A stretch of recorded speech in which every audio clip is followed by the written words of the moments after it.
ನಮಸ್ಕಾರ ಸ್ನೇಹಿತರೆ, ಎಎಸ್ವಿ ಪ್ರಪಂಚಕ್ಕೆ ಸ್ವಾಗತ. ನಾನು ಸುಮಾ. ನೀವೆಲ್ಲ ಹೇಗಿದ್ದೀರಾ? ನಾನು ಚೆನ್ನಾಗಿದ್ದೀನಿ. ನೀವು ಎಲ್ಲ ಚೆನ್ನಾಗಿದ್ದೀರಾ ಅಂತ ಅಂದ್ಕೊಳ್ತೀನಿ. ಇವತ್ತಿನ ದಿನ ಗುರುವಾರ. ನಾವು ರಾಯರಿದ್ದಾರೆ ಅಂತ ಹೇಳ್ಕೊಂಡ್ಬಿಟ್ಟು ರಾಘವೇಂದ್ರ ಸ್ವಾಮಿಗಳನ್ನು ನೆನಪಿಸ್ಕೊಳ್ಳುವಂಥ ದಿನ. ಪೂಜ್ಯಾಯ ರಾಘವೇಂದ್ರಾಯ ಸತ್ಯಧರ್ಮ ರತಾಯ ಚ ಭಜತಾಂ ಕಲ್ಪವೃಕ್ಷಾಯ ನಮತಾಂ ಕಾಮಧೇನುವೆ. ಅಂದರೆ ಏನು? What's the meaning? ಪೂಜ್ಯಾಯ ರಾಘವೇಂದ್ರ ಸ್ವಾಮಿಗಳಿಗೆ ನಾನು ಪೂಜಿಸ್ತೀನಿ ಅವರನ್ನ. ಪೂಜ್ಯಾಯ ರಾಘವೇಂದ್ರಾಯ ಸತ್ಯ ಧರ್ಮ ರತಾಯ ಚ. ಸತ್ಯ ಧರ್ಮ ಎಲ್ಲನೂ ಕಾಪಾಡುವವರು, ಕಾಪಾಡ್ತಾರೆ. ಈಸ್ ದ ಪ್ರೊಟೆಕ್ಟರ್ ಆಫ್ ಸತ್ಯ ಅಂಡ್ ಧರ್ಮ. ಭಜತಾಂ ಕಲ್ಪವೃಕ್ಷಾಯ. ಕಲ್ಪವೃಕ್ಷ ಅನ್ನೋದು ಒಂದು ಮರ. ಅದು ಕೇಳಿದ್ದನ್ನ ಕೊಡುವ ಸ್ವರ್ಗದಲ್ಲಿರುವ ಮರ ಅಲ್ವಾ ಕಲ್ಪವೃಕ್ಷ. ತೆಂಗಿನ ಮರನ ಸಹ ಅದಕ್ಕೆ ಹೋಲಿಸ್ತೀವಿ ನಾವು. ಸೊ ಆ ರೀತಿ ನೀವು ಸಹ ಭಜಿಸಿದರೆ ನಾವು ಎಲ್ಲ ಏನ್ ಬೇಕೋ ಅದನ್ನ ಕೊಡ್ತೀರಾ. ನಾನು ನಿಮ್ಗೆ ನಿಮ್ಮನ್ನ ಭಜಿಸುತ್ತೇನೆ. ನಮತಾಂ ಕಾಮಧೇನುವೆ. ಅದೇ ತರ ಕಾಮಧೇನುವಿನ ತರ ಇರೋ, ಕಾಮಧೇನು ಅನ್ನೋದು ಹಸು ಸ್ವರ್ಗದಲ್ಲಿರೋದು. ಅದೇನ್ ಹೇಗೆ ಕೇಳಿದ್ದನ್ನೆಲ್ಲ ಕೊಡುತ್ತೋ ಅದೇ ರೀತಿ ಕೊಡುವಂತ ರಾಘವೇಂದ್ರ ಸ್ವಾಮಿಗಳನ್ನ ನಾನು ನಮಿಸ್ತೀನಿ ಅಂತ ಹೇಳ್ಬಿಟ್ಟು ಈ ಶ್ಲೋಕದ ಅರ್ಥ. ಇವತ್ತಿನ ದಿನ ನಾವು ರಾಘವೇಂದ್ರ ಸ್ವಾಮಿಗಳು ಅವ್ರ ಕತೆಗಳನ್ನೆಲ್ಲ ಸ್ವಲ್ಪ ತಿಳ್ಕೊಳ್ಳೋಣ. ಅದನ್ನ 2 ಪಾರ್ಟ್ಸ್ ಹೇಳ್ತೀನಿ. ಇವತ್ತಿನ ದಿನ ಅವ್ರು ಹುಟ್ಟಿದ್ದು, ಮೊದಲು ಅವ್ರು ಹೇಗಿದ್ರು, ಎಲ್ಲಿದ್ರು, ಆಮೇಲೆ ಅವ್ರು ಯಾವ್ಯಾವ ಜನ್ಮ ತಗೊಂಡ್ ಬಂದ್ರು, ಅದನ್ನೆಲ್ಲ ಸ್ವಲ್ಪ ತಿಳ್ಕೊಳ್ಳೋಣ. ಆಯ್ತಾ? ಈ ಮಧ್ವಾಚಾರ್ಯರು ದ್ವೈತ ಸಿದ್ಧಾಂತನ ಪ್ರತಿಪಾದಿಸಿದ್ರು, ಹಾಗೆ ಅದನ್ನ ಸ್ಥಾಪನೆ ಮಾಡಿದ್ರು. ಅದನ್ನೇ ಇವರು ಸಹ ರಾಘವೇಂದ್ರ ಸ್ವಾಮಿಗಳು ಮುಂದುವರಿಸಿಕೊಂಡು ಅದರದ್ದೇ ಪ್ರತಿಪಾದಕರಾಗಿರ್ತಾರೆ. ಅವರು ಹುಟ್ಟಿದ್ದು 1595ರಲ್ಲಿ ಭುವನಗಿರಿಯಲ್ಲಿ ತಿಮ್ಮಣ್ಣ ಭಟ್ಟರು ಮತ್ತೆ ಗೋಪಿಕಾಂಬ ಅನ್ನುವಂಥ ದಂಪತಿಗಳಿಗೆ 2ನೇ ಮಗ, ದೊಡ್ಡವರೊಬ್ರು ಮಗ ಇರ್ತಾರೆ. ಅವ್ರ ಹೆಸರು ಗುರುರಾಜ ಅಂತ. ಇವರು 2ನೇ ಮಗ ಆಗಿ ಹುಡ್ತಾರೆ. ಇನ್ನೊಬ್ಳು ಮಗಳು ವೆಂಕಟಾಂಬ ಅಂತ ಹೇಳ್ಬಿಟ್ಟು ಇರ್ತಾರೆ. ಮುಂದೆ ಅವರು ಹಾಗೆ ದೊಡ್ಡವರಾಗಿ ಸುಧೀಂದ್ರ ತೀರ್ಥರಲ್ಲಿ ವೇದಿಕ್ ಗ್ರಂಥಗಳನ್ನೆಲ್ಲ ಓದಿ 1614ರಲ್ಲಿ ಸನ್ಯಾಸ ದೀಕ್ಷೆ ತಗೊಂಡು ಕೊನೆಗೆ 1671ರಲ್ಲಿ ಬೃಂದಾವನನ ಪ್ರವೇಶ ಮಾಡ್ತಾರೆ. ಇದು ಸುಮ್ಮನೆ ಸಂಕ್ಷಿಪ್ತವಾಗಿ ನಾವು ಈಗಿನ ರಾಘವೇಂದ್ರ ಸ್ವಾಮಿಗಳು ಈಗಿನ ಅವ್ರ ಜನ್ಮದ ಬಗ್ಗೆ ಸಣ್ಣದಾಗಿ ತಿಳ್ಕೊಂಡ್ವಿ. ಬಟ್ ಈಗ ನಾನು ನಿಮ್ಗೆ ಮೊದಲಿನೆಲ್ಲ ಕತೆಗಳು ಹೇಗೆ ಅವ್ರು ಇಲ್ಲಿಗೆ ಬಂದ್ರು, ಭೂಮಿನಲ್ಲಿ ಹುಟ್ಟೋದಕ್ಕೆ ಏನ್ ಕಾರಣ, ಅದ್ರ ಬಗ್ಗೆ ಎಲ್ಲ ಒಂದ್ ಸ್ವಲ್ಪ ಹೇಳ್ತೀನಿ ಕತೆನ.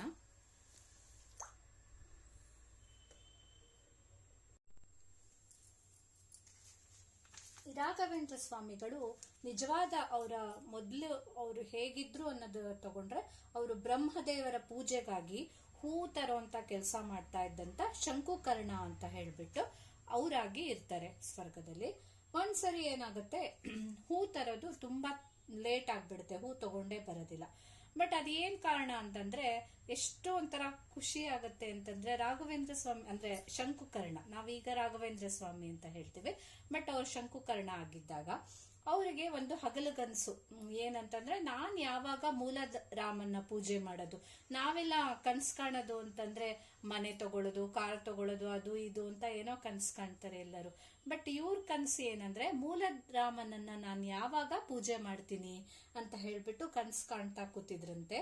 ಆವಾಗ ಅದಕ್ಕೋಸ್ಕರ ಅವ್ರಿಗೆ ಎಷ್ಟು ಟೈಮ್ ಆಗತ್ತೆ ಗೊತ್ತಾಗೋದಿಲ್ಲ. ಬ್ರಹ್ಮದೇವರು ಪೂಜೆ ಮಾಡ್ತಾ ಇದ್ದ ಮೂಲ ರಾಮನ ದೇವರಿಗೆ ಹೂ ತಗೊಂಡು ಹೋಗೋದು ಲೇಟ್ ಆಗಿ ಹೋಗ್ಬಿಡತ್ತೆ. ಇದು ಬ್ರಹ್ಮದೇವರಿಗೆ ಗೊತ್ತಾಗತ್ತೆ. ಆವಾಗ ಅವ್ರು ಏನ್ ಹೇಳ್ತಾರೆ ಅಂದ್ರೆ, ಯಾಕಂದ್ರೆ ಅವರು ಏನ್ ಬೈಯೋದಿಲ್ಲ, ಆದ್ರೆ ಒಂದು ತಪ್ಪಿಗೆ ಶಿಕ್ಷೆ ಅಂತ ಕೊಡ್ಲೇಬೇಕಿರತ್ತೆ. ಯಾಕೆ ಅಂತಂದ್ರೆ ಏನೇ ಆದ್ರೂ ಒಂದು ಅನುಭವಿಸ್ಲೇಬೇಕಲ್ವಾ.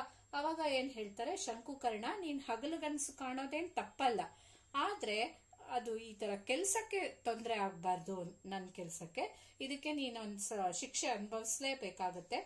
ಬಟ್ ನೀನ್ ಕಾಣ್ತಿರೋ ಕನ್ಸು ಏನು, ನೀನೀಗ ಮೂಲಾರಾಮ ಪೂಜೆ ಮಾಡ್ಬೇಕು ಅಂತ ಹೇಳ್ಬಿಟ್ಟು ಕನ್ಸು ಕಾಣ್ತಿದ್ಯೋ ಅದೇನು ಸುಳ್ಳಾಗೋದಿಲ್ಲ. ನಿನಗೆ ಒಂದಲ್ಲ ಒಂದಿನ ಇದು ಸಿಕ್ಕೇ ಸಿಗುತ್ತೆ, ಆದ್ರೆ ಸ್ವಲ್ಪ ತಡವಾಗಿ ಸಿಗುತ್ತೆ.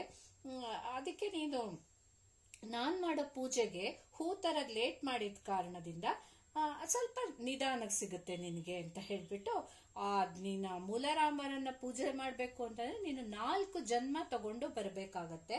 ಮೊದಲನೇ ಜನ್ಮದಲ್ಲಿ ಪ್ರಹ್ಲಾದ ಆಗು, 2ನೇ ಜನ್ಮದಲ್ಲಿ ಬಾಹ್ಲಿಕ ಅಂತ ಆಗ್ಬೇಕಾಗತ್ತೆ. 3ನೇ ಜನ್ಮದಲ್ಲಿ ವ್ಯಾಸರಾಜ ಮುನಿಗಳಾಗ್ತಾರೆ. 4ನೇ ಜನ್ಮ ಶ್ರೀ ರಾಘವೇಂದ್ರ ಸ್ವಾಮಿಗಳಾಗಿ ಹುಡ್ತಾರೆ. ಈ 4 ಜನ್ಮದಲ್ಲೂ ನಿನ್ಗೇನ್ ತೊಂದರೆ ಇಲ್ಲ, ದೇವರು ನಿನ್ ಜೊತೆ ಇದ್ದೇ ಇರ್ತಾರೆ, ದೇವ್ರ ಕೃಪೆ ನಿನ್ ಜೊತೆ ಇದ್ದೇ ಇರತ್ತೆ. ಸೊ ನೀನ್ ಈ 4 ಜನ್ಮನ ತಾಳಿ ಬರಬೇಕು ಅಂತ ಹೇಳ್ತಾರೆ. ಸೊ ಮೊದಲ ಜನ್ಮದಲ್ಲಿ ನೀನು ಹುಟ್ಟಿದಾಗ ನರಸಿಂಹ ಸ್ವಾಮಿಗಳ ರೂಪದಲ್ಲಿ ದೇವರು ಬರ್ತಾನೆ ನಿನ್ ಜೊತೆ. 2ನೇ ಜನ್ಮದಲ್ಲಿ ಪರಶುರಾಮ ಅವರ ರೂಪದಲ್ಲಿ ಬರ್ತಾರೆ, ಕೃಷ್ಣ ವೇದವ್ಯಾಸ ಮತ್ತೆ ಪರಶುರಾಮ ರೂಪದಲ್ಲಿ. 3ನೇ ಜನ್ಮದಲ್ಲಿ ಗೋಪಾಲಕೃಷ್ಣನ್ ರೂಪದಲ್ಲಿ. 4ನೇ ಜನ್ಮದಲ್ಲಿ ಮೂಲರಾಮರಾಗಿ ನಿನ್ ಜೊತೆ ಇರ್ತಾರೆ. ಆವಾಗ ನಿನಗೆ ಸಿಗುತ್ತೆ ಇದು ಅಂತ ಹೇಳ್ತಾರೆ. ಇದು ಒಂದ್ ತರದಲ್ಲಿ ಶಾಪನೋ ವರನೋ ಗೊತ್ತಾಗೋದಿಲ್ಲ.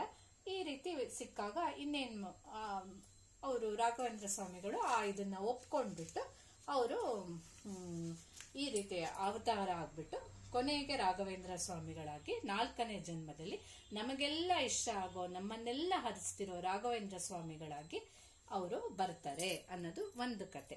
ಈಗ ಅವ್ರು ಹೇಗೆ ಹುಟ್ಟಿ ರಾಘವೇಂದ್ರ ಸ್ವಾಮಿಗಳ ಜನನದ ಕಥೆಯಿಂದ ಅವ್ರು ಹೇಗೆ ಹುಟ್ಟಿದ್ರು, ಅವ್ರ ಮುಂದೆ ಹೇಗೆ ಯತಿಗಳಾದ್ರು ಅನ್ನೋದನ್ನೆಲ್ಲ ನೋಡೋಣ.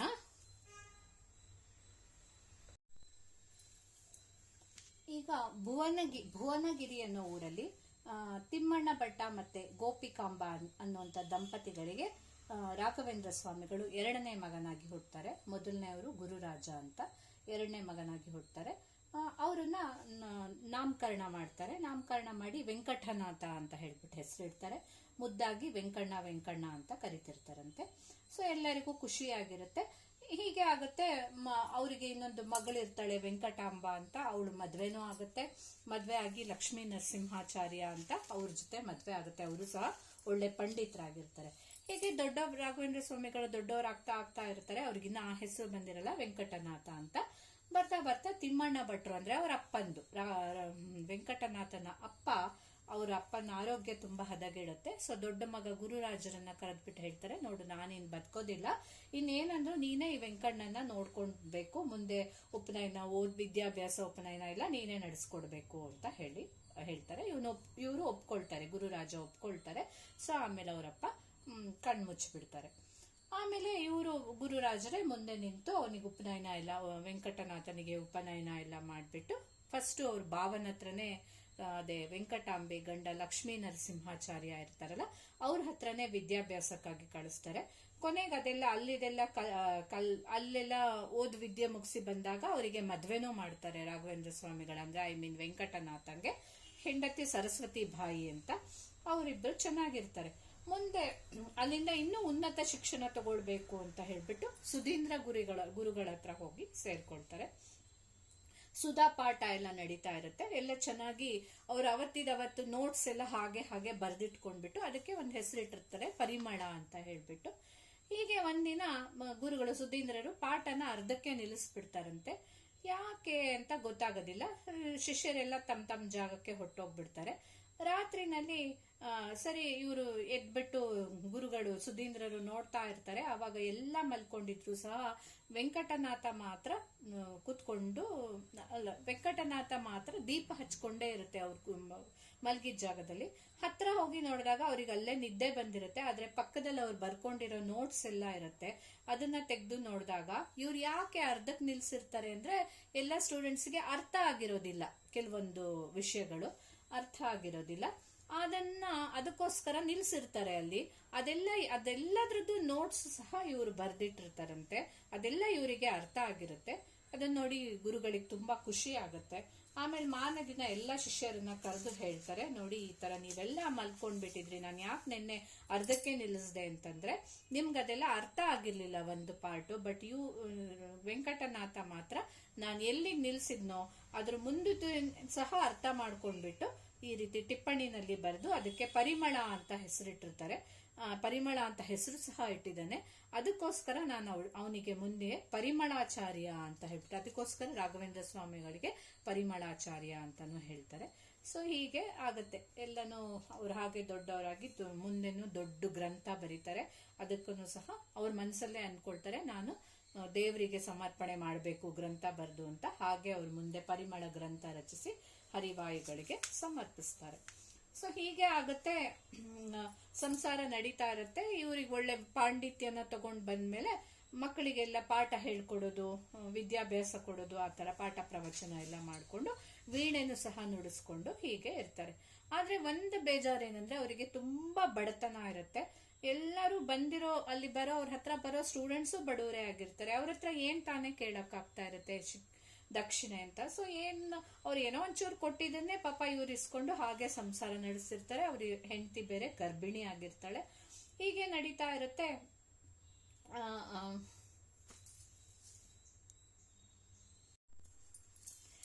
ಈ ಬಡತನ ಹೀಗೆ ಇದ್ರೆ ಆಗಲ್ಲ. ಹೆಂಡತಿ ಮಗುಗೋಸ್ಕರನಾದ್ರೂ ನಾನೇನಾದ್ರೂ ಸಂಪಾದನೆ ಮಾಡಲೇಬೇಕು ಅನ್ಕೊಂಡು ಭುವನಗಿರಿನ ಬಿಟ್ಟು ಹೋಗ್ತಾ ಇರ್ತಾರೆ. ಹೋಗ್ತಾ ಇರುವಾಗ ದಾರಿಲಿ ಒಂದು ಸಣ್ಣ ಗ್ರಾಮ, ಹಳ್ಳಿ ಸಿಗುತ್ತೆ. ಅಲ್ಲಿ ಒಬ್ರು ದೇಸಾಯಿ ಅವ್ರ ಮನೆ ಇರುತ್ತೆ. ಅದ್ರ ಮುಂದೆ ನೋಡಿದಾಗ ಎಲ್ಲ ಬ್ರಾಹ್ಮಣರು ಕೂತ್ಕೊಂಡಿರ್ತಾರೆ. ಏನೋ ಪೂಜೆ ನಡೀತಾ ಇರುತ್ತೆ. ಸರಿ, ಏನೋ ಸಮಾರಾಧನೆ ಇರಬೇಕು ಅಂತ ಇವರು ಹೋಗಿರ್ತಾರೆ. ಅವ್ರು ಒಳ್ಳೆ ದಾನಿಗಳು ಅಂತ ಗೊತ್ತಿರುತ್ತೆ. ಸೊ ಇವರು ಹೋಗಿ ಅಲ್ಲೇ ಬಂದು ತುಳಸಿ ಕಟ್ಟೆ ಹತ್ರ ಕೂತ್ಕೊಂಡು ಸುಮ್ಮನೆ ಪಾರಾಯಣ ಮಾಡ್ತಾ ಕೂತಿರ್ತಾರೆ. ಸರಿ, ಈ ಕಡೆ ನೋಡ್ತಾರೆ, ಏನಾಗುತ್ತೆ, ಅವತ್ತಿನ ಪೂಜೆಗೆ ತುಂಬಾ ಜನ ಬ್ರಾಹ್ಮಣರು ಸೇರಿರ್ತಾರೆ. ಗಂಧ ಸಾಕಾಗೋದಿಲ್ಲ. ಏನ್ ಮಾಡೋದು ಅಂತ ಹೇಳ್ಬಿಟ್ಟು ಪುರೋಹಿತರಿಗೆ ತಲೆ ಬಿಸಿ ಆಗುತ್ತೆ.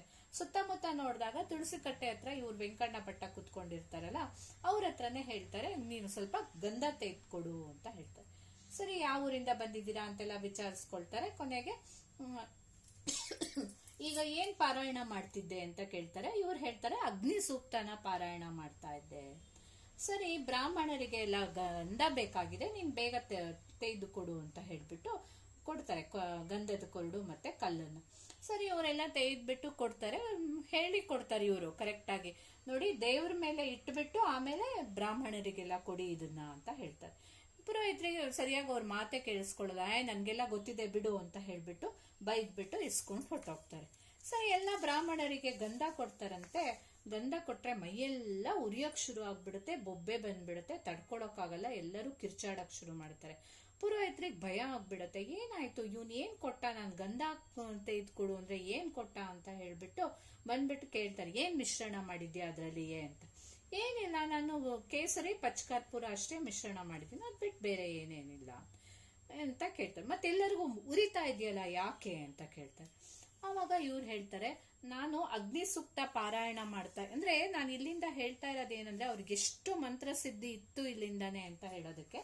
ಅವ್ರು ಹೇಳ್ತಾರೆ, ನಾನು ಅಗ್ನಿ ಸೂತ್ರನ ಪಾರಾಯಣ ಮಾಡ್ತಿದ್ದೆ, ಅದೇ ಟೈಮಲ್ಲಿ ನೀವು ಗಂಧ ತೆಗೆದುಕೊಡಕ್ ಕೇಳಿದ್ರಿ, ಸೊ ನಾನು ಹಾಗೆ ಗಂಧ ಕೊಟ್ಟೆ. ನಾನು ಹೇಳಿದ್ನಲ್ಲ ದೇವ್ರ ಮೇಲೆ ಇಟ್ಟು ಕೊಡಿ ಅಂತ ಹೇಳಿದೆ, ಅದಕ್ಕೆ ನೀವು ಮಾಡಿದ್ರ ಹಾಗೆ ಅಂತ ಕೇಳ್ತಾರೆ. ಇಲ್ಲ, ನಾನು ದೇವ್ರ ಮೇಲೆ ಏನಿಡ್ಲಿಲ್ಲ, ಹಾಗೆ ಕೊಟ್ಟೆ. ಅಯ್ಯೋ, ನೋಡಿದ್ರ ಅದಕ್ಕೆ ಆಗಿದ್ದು. ಅಂದ್ರೆ ನೋಡಿ, ಅವ್ರು ಓದ್ತಾ ಇದ್ದಿದ್ದ ಅಗ್ನಿ ಸೂಕ್ತದ ಮಂತ್ರದ ಪವರು ಎಷ್ಟಿರುತ್ತೆ ಅವರಿಗೆ, ಅಷ್ಟು ಡೀಪ್ ಆಗಿ ಅವ್ರು ಓದಿರ್ತಾರೆ. ಸೊ ಅದಕ್ಕೆ ಹೇಳ್ತಾರೆ, ನೀವು ಅದಕ್ಕೆ ಅವ್ರು ಹಾಗೆ ಕೊಟ್ಟಿದ್ರಿಂದ ಹಾಗಾಯ್ತು.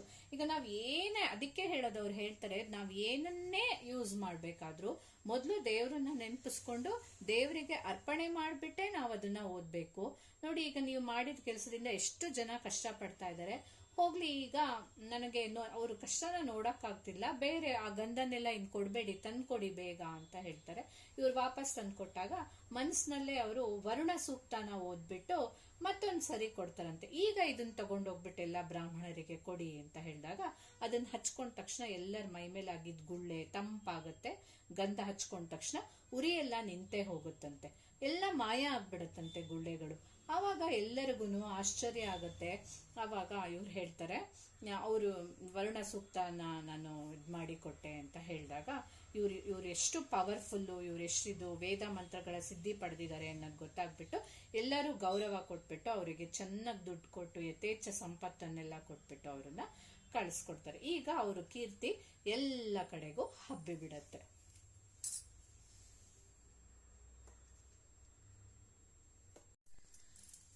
ರಾಘವೇಂದ್ರ ಸ್ವಾಮಿಗಳಿಗೆ ಈ ಕಥೆನ ಅರ್ಪಣೆ ಮಾಡ್ತಾ ನಾನು ಇದನ್ನ ಇಲ್ಲಿಗೆ ನಿಲ್ಲಿಸ್ತೀನಿ ಇವತ್ತಿಗೆ. ಇದು ಹೀಗೆ ಇನ್ನೂ ಒಂದು 2-3 ಪಾರ್ಟ್ ಮಾಡಿ ಹೇಳಬೇಕಾಗುತ್ತೆ.